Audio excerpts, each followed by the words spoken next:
Sudamérica ha sido testigo de historias evolutivas francamente curiosas. Cuando los ancestros de llamas y vicuñas llegaron a estas tierras, descubrieron que había otro grupo de grandes mamíferos que parecía querer imitarlos.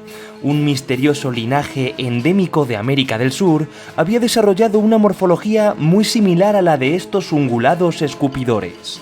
Quédate con nosotros para descubrirlos.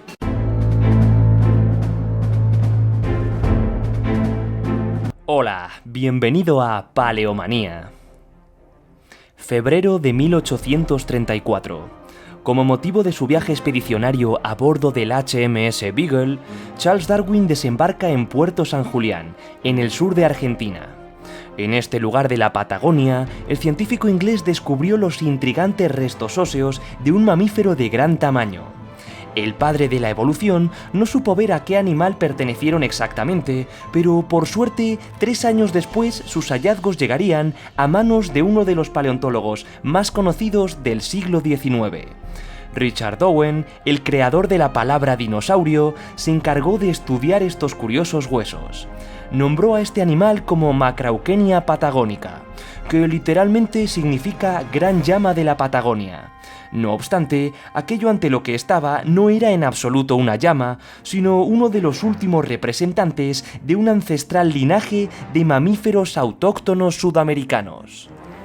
Aunque muchos puedan pensar en llamas y vicuñas como animales que han evolucionado en América del Sur, lo cierto es que su auténtico origen está más al norte.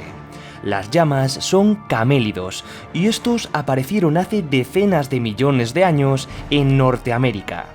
Hace unos 3 millones de años se formó el Istmo de Panamá, lo que hizo que el sur y el norte del continente americano quedaran conectados. Varios linajes de camélidos cruzaron hacia Sudamérica, y tras cientos de miles de años, algunos acabarían dando lugar a las llamas y sus parientes. No obstante, América del Sur ya contaba con otros mamíferos muy parecidos, los litopternos. Estos animales, junto a otros grupos como piroterios, toxodontes o astrapoterios, constituyen lo que se conoce como ungulados nativos sudamericanos. Junto a perezosos y armadillos, estas misteriosas bestias habían evolucionado en Sudamérica cuando ésta se encontraba totalmente aislada del resto de continentes. Por desgracia, buena parte de estos curiosos clados desaparecieron antes de que se formase el Istmo de Panamá.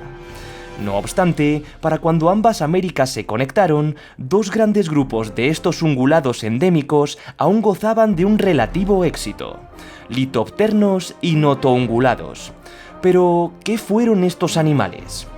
La supervivencia tardía de Macrauchenia patagonica, un litopterno, nos ha permitido extraer ADN mitocondrial de algunos de sus restos, y gracias a ello sabemos que estuvieron muy estrechamente emparentados con los ungulados perisodáctilos, es decir, con rinocerontes, caballos y tapires.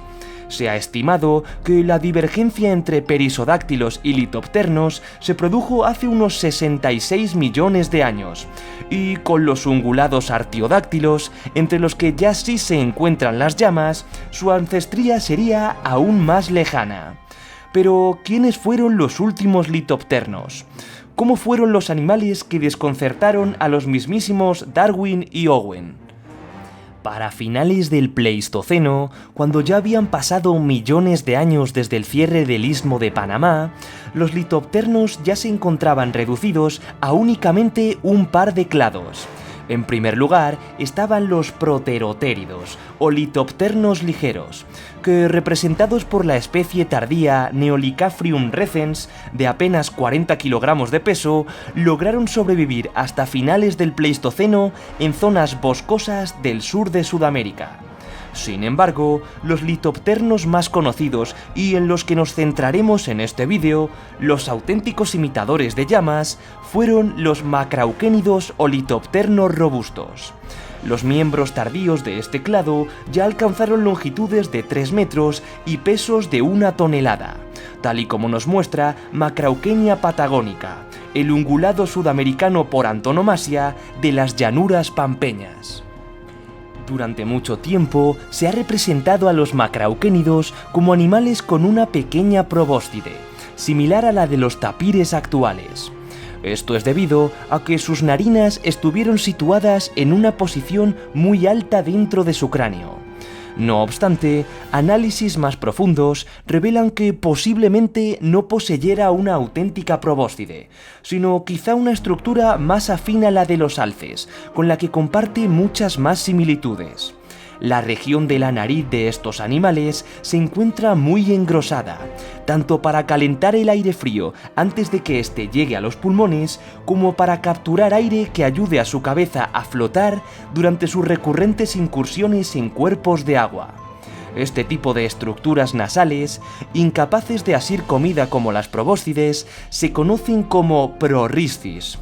Unas narinas retrotraídas también podrían ser una adaptación para alimentarse de plantas altas espinosas sin dañarse la región de la nariz, tal y como vemos, por ejemplo, en las gacelas jirafa o en las propias jirafas.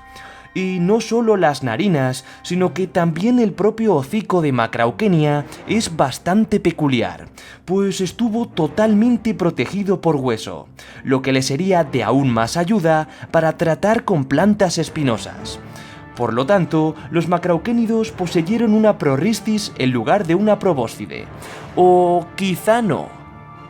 Pues anatómicamente parece ser que sí, pero en la serranía de la Lindosa, en la Amazonia colombiana, existen unas pinturas rupestres que tal vez se opongan a esta idea.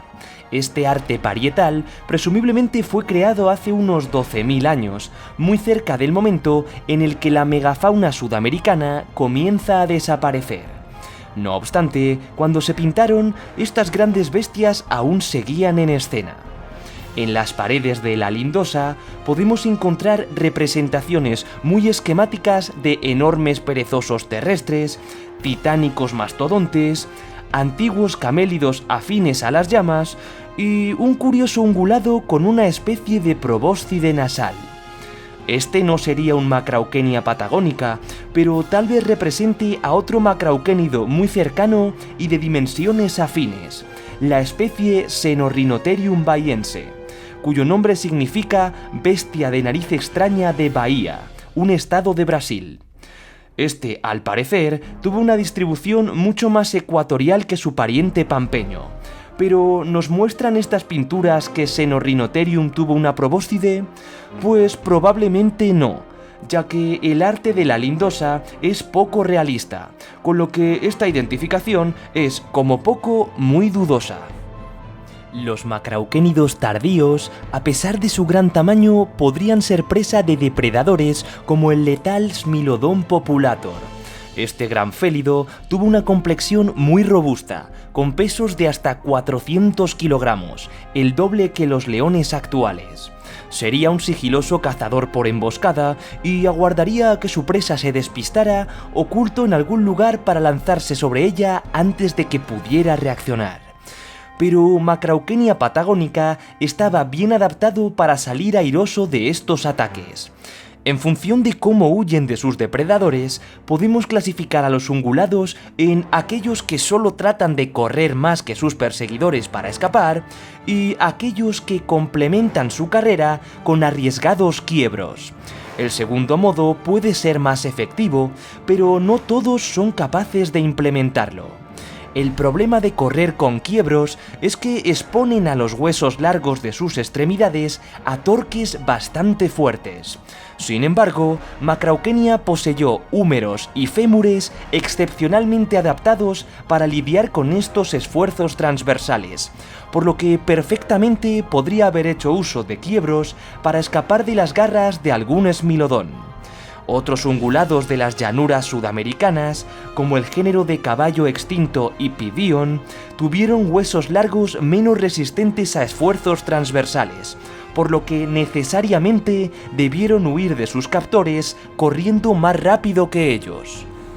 Por otro lado, mediante estudios isotópicos y de desgaste del esmalte dental, podemos ver que tanto Xenorhinotherium como Macrauchenia fueron animales pastadores, es decir, que ambos tuvieron dietas basadas en herbáceas.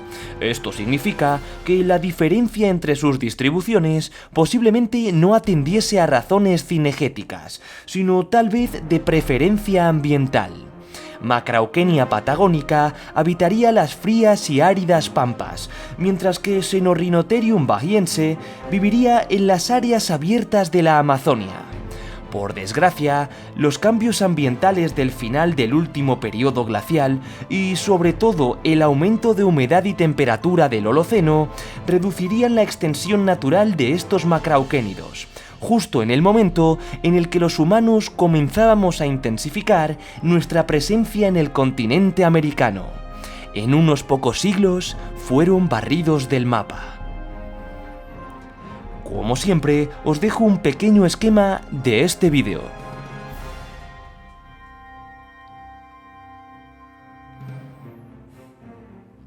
Dadle a me gusta si os gustó y suscribíos para no perderos nada del apasionante mundo de la prehistoria. También podéis apoyarnos en Patreon para que podamos hacer más vídeos como este y disfrutar de contenido exclusivo. ¡Hasta pronto!